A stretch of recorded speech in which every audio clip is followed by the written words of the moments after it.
Talking with people with music in their genes, their blood, and in their soul. You are watching Musical Interlude.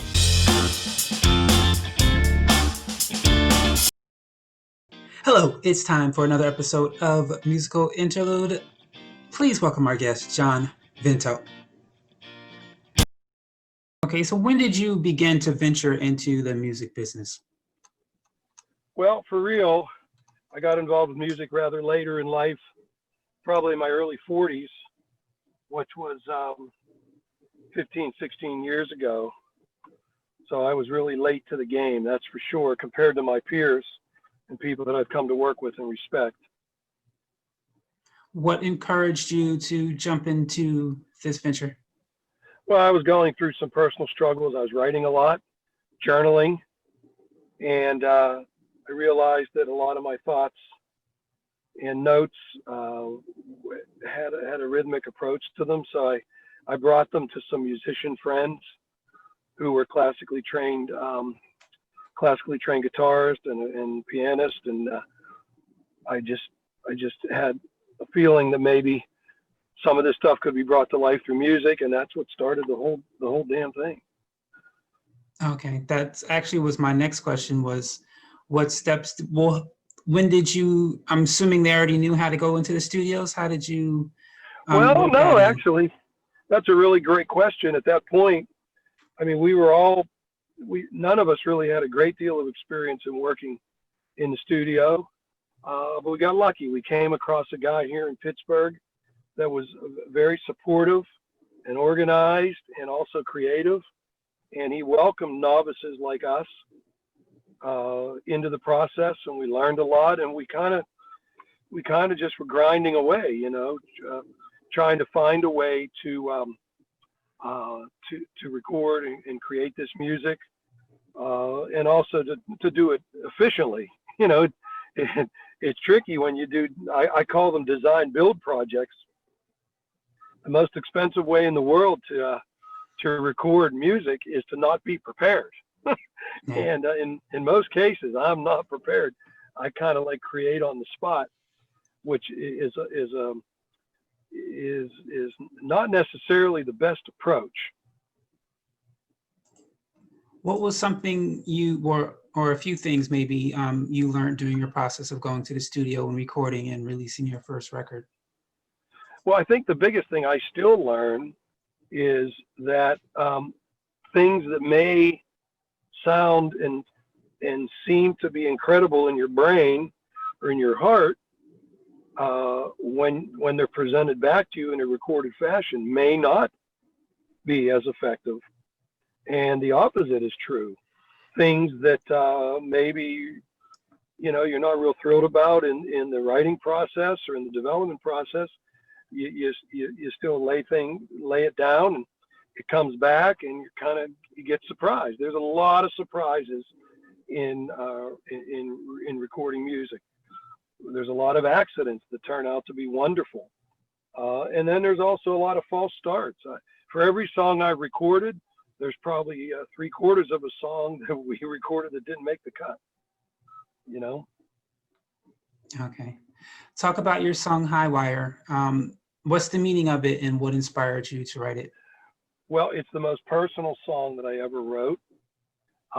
It was inspired by 3 special people in my life. First off, my wife, Michelle, who battles muscular dystrophy, and my dear, dear friend and lifelong friend, Frank Ferrara, who's an incredibly accomplished local Pittsburgh artist. He was diagnosed with Parkinson's disease when he was 40 years old. And then my other dear friend, Kim Coles, who works with me on a musical venture, a venue that we have together. She struggles with MS. So I have these 3 people and others in my life who I get a close-up view of every single day. The struggles they have, the battles, a balancing act, if you will. So I had this concept, that here's these people that literally walk on a high wire just to survive and to function. Of course, that's the negative part of it. The positive part is they're so inspirational to everyone that they touch. They don't let their physical restrictions and these monsters and gremlins they deal with slow them down. So I brought my concept to my friend Bert Lobel, who's a great lyricist, and told him that I had a title, I had a story to tell, but I needed a lot of help formulating the lyrics. And Bert and I worked on that. And then I also, in my mind, I had an idea of how I wanted the music to be very gritty, but at the same time to have stark contrast in arrangements, and brought that to my friend and producer David Granati.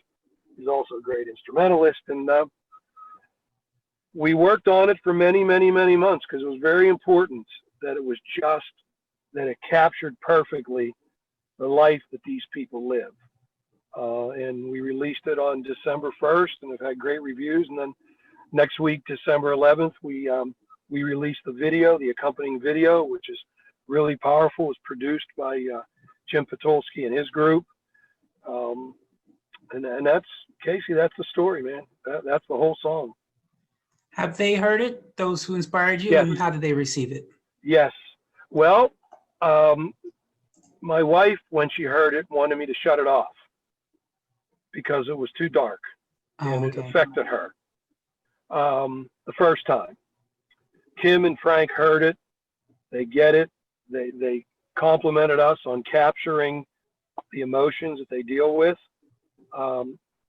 Since the time that my wife, who battles muscular dystrophy, shut it off, she has seen the video, has listened to the song, and now she wants to share it with one of her support groups, one of our muscular dystrophy support groups. So it obviously hit a nerve, and that's what we were supposed to do. There's a line in the song. My favorite line in the song is that we both hurt, but you own the pain. Meaning, and I'm sure you know people in your life that have struggles, and we say, wow, we know how you feel, or we share your pain, but we really don't. Right. As much as we love them and as close as we are, our heart is broken and we have empathy, we really don't know what they deal with, you know? So that line, I think, captures it wonderfully. Okay. So my last question for you, a little fun question. And this doesn't have to be for real. It can just be, you know, something just to think about. But if there's someone, a musician you admired, whether they be dead or alive, if you could, you know, you had a fairy godmother who told you if you say a name, no matter whether they're dead or alive, you will magically appear in a music studio with this person working on a project. Who would that be and why? For me, that's Harry Chapin.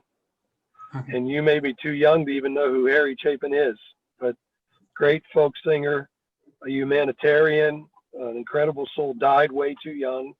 He is my musical hero. So I always give the same answer. That's a great question. That's a cool question. I hope that I'm awarded tonight with dreams of being in the studio with Harry Chapin. I hope that happens for you. Thank you, my brother. It's a long damn way, but you sit up straight to hear the news that's not so great. Then you close your eyes when they say we'll have to see if we can brew a remedy. Your hope just dies. A long thin line, living life on a high wire.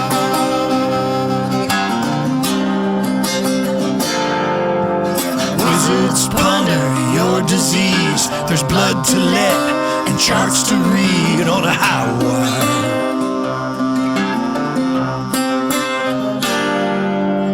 We both hurt, but you own the pain. Thank you. That is all for this episode of Musical Interlude. I'd like to thank my guest, John Vento, and you, the audience, for taking the time to view this video. Don't forget to share and subscribe. Have yourself a wonderful day.